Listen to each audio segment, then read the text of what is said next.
Right then, lads and lasses, how we doing, and welcome back to the channel. Wolverhampton Wanderers versus Newcastle United at the Molineux, 5:30 kickoff. It's Premier League already. The Champions League is already out the way. These games are going fast so quickly. Honestly, it's one after the other. The players must be absolutely knackered, and that was probably our downfall against Dortmund. The players just seemed to be a little bit tired. The intensity wasn't there, but on to Wolves, and unfortunately, this is a fixture we always seem to struggle with. I'm going to give you a quite weird statistic in our head-to-head games with Wolverhampton Wanderers, and also the Molineux is a ground we always seem to struggle at as well. Now, Molineux is a ground we've never ever won at since 2017 in the Championship via Alexander Mitrovic goal. Lascelles actually got the assist for that goal. I mean, he's been around the block for a while now. What a servant Jamal Lascelles is. Let's just give him that. And he could probably be starting against Wolves as well. There's been no indication on Sven Botman to be back.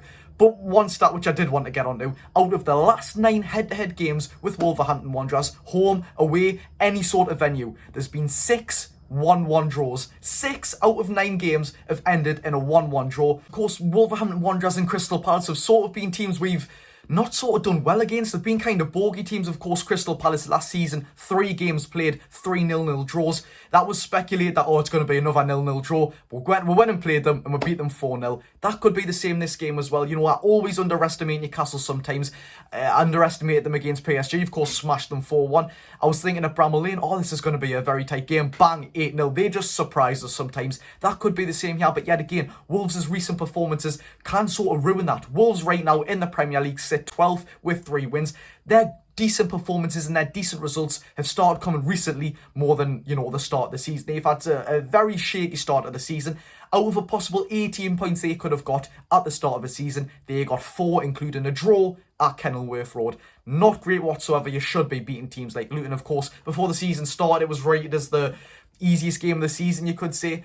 And also, we've got to respect Wolves for this. They've picked up their form fantastically in their last 3 games, 2 wins, 1 draw. That draw coming against Aston Villa and also beating Manchester City at the Molineux. This is why we have to be scared at the Molineux. Not because they beat the best team in the Europe there, but we struggle there so much. Honestly, it's going to be a very, very tight game for Newcastle United. What I did also want to pick up on is one man which has given me absolute nightmares. Hwang Hee-chan has scored 5 goals already this season, and the reason I say that, my first ever away game was a 2-1 loss at the Molineux.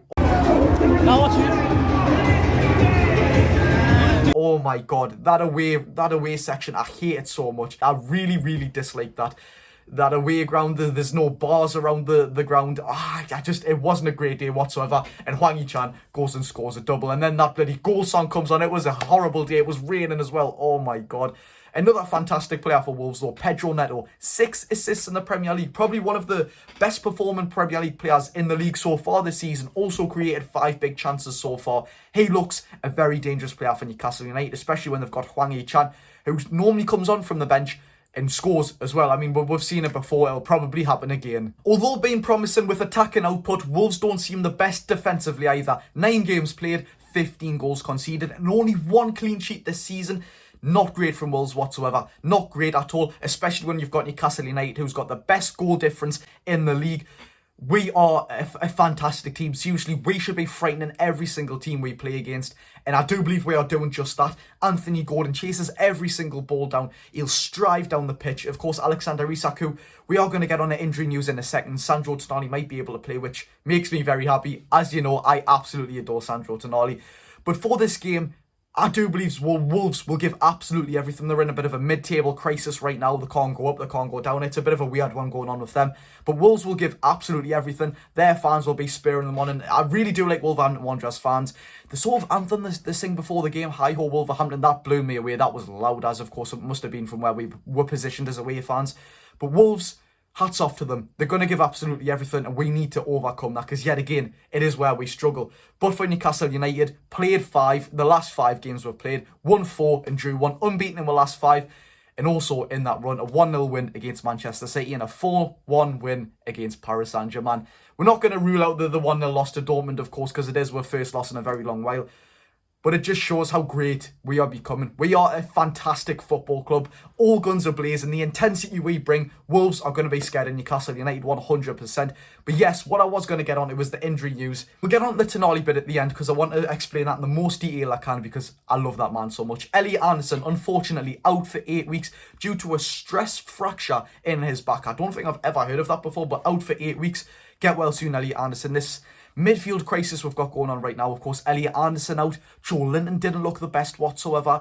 Bruno 1 game away from a suspension. Of course, Tonali meant to be out. Then who else? We've got Miley. We've got Joe Willock back. We've got Sean Longstaff.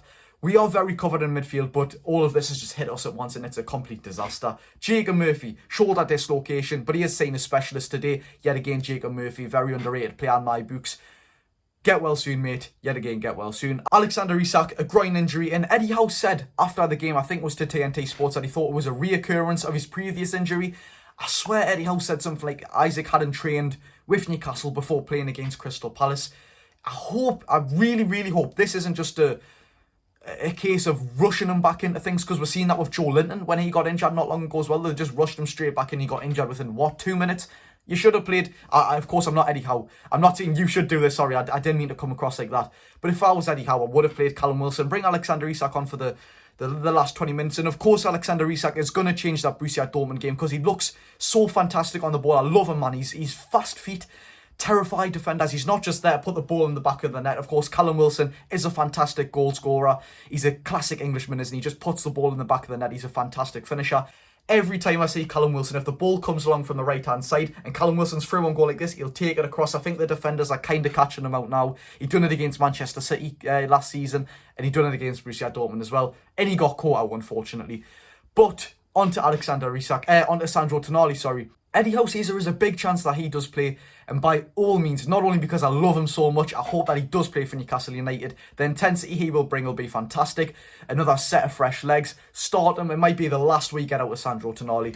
The reason why he might be able to play is because the Italian FA haven't had it in the full paperwork. I do believe in FIFA haven't actually sort of, give a confirmation that Sandro Tonali has been banned. There's been no statement from FIFA whatsoever. So as it stands right now, Eddie Howe says there's a highly likely chance that Sandro Tonali can play tomorrow. Fantastic. Now, as for Newcastle in the league table, if we do win this game, it doesn't really mean that much to it. We'll just kind of retain our place in the Premier League. Now, of course, the teams below us, like Brighton, etc., if they do win, of course, they'll go ahead of us if we lose this game. But if we did win this game, we would go ahead of Aston Villa if they lose. Unfortunately, they do have Luton at home, which you would expect them to get the job done there. Even if they get a point and we win, they'll be ahead of us by 1 point.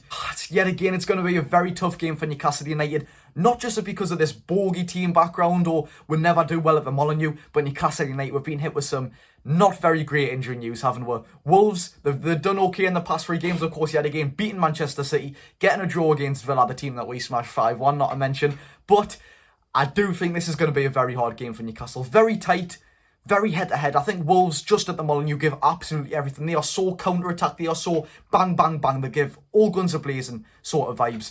And I think Newcastle United will just match that.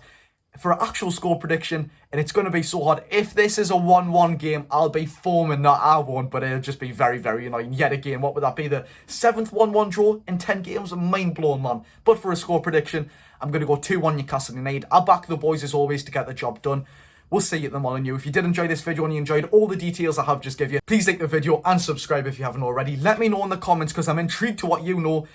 Since this is sort of a bogey team game, let me know your score prediction in the comments down below. Thank you very much for watching. I've been Jody Josh. Stay tuned for the next one. Bye bye, people.